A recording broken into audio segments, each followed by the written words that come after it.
Welcome back to Three's In. Bobo here. So I'm transmitting from a remote location here in the Marriott in Sydney, Ohio, and we're kind of stuck here for the next 3 weeks, 4 weeks, whatever, while our house is being completed. But it's not a bad place, and we're making the best of what we have. That being said, this is my studio for the next couple 3 weeks. So the other day I was driving along and I was thinking about a story Mikey had told me when he was an instructor at Hill Air Force Base, an instructor in helicopters. They had this kid come through, a guy named Don Backlund. Now Don had been a pretty decent basketball player at the Air Force Academy. He was a year behind Mikey. Mikey was class of 70 and Don was 71. At any rate, they ran into each other in the early 70s. I'm thinking probably 72, 73, sometime in that period. And they flew together there at Hill. And as it turns out, Mikey recruited Don for their intramural basketball team. And with Don on the team, they were just tearing up the league. I mean, they were just having a ball. The only problem is Friday before the championship game, Don had his check ride. And the Air Force had a rule then. I don't know if they still have that rule or not. I remember it.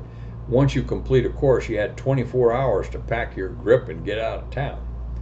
So with the championship being on Friday night, they sought a waiver from command, and command would hear nothing of it. Okay, fine.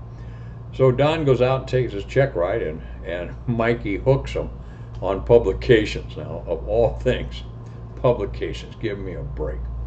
So they flew the check ride, and Don had done well, but when they came back to review his pubs, Mikey found a page missing or some dang thing like that or another, whatever it was. So he fails him on the check ride because his publications were not up to date. And they play the championship game and win it. Monday morning rolls around, Don brings in his publications, and they're just perfect. So off he goes. At any rate, back in those days, you could pull those kind of stunts, and nobody was a wiser, even though they all knew it.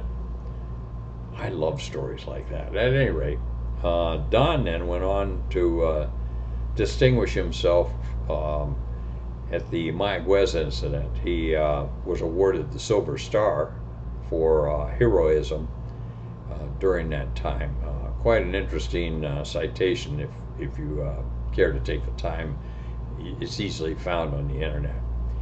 Unfortunately, when he came back, he went through fixed wing school and was awarded an A-10. And during the checkout in the A-10,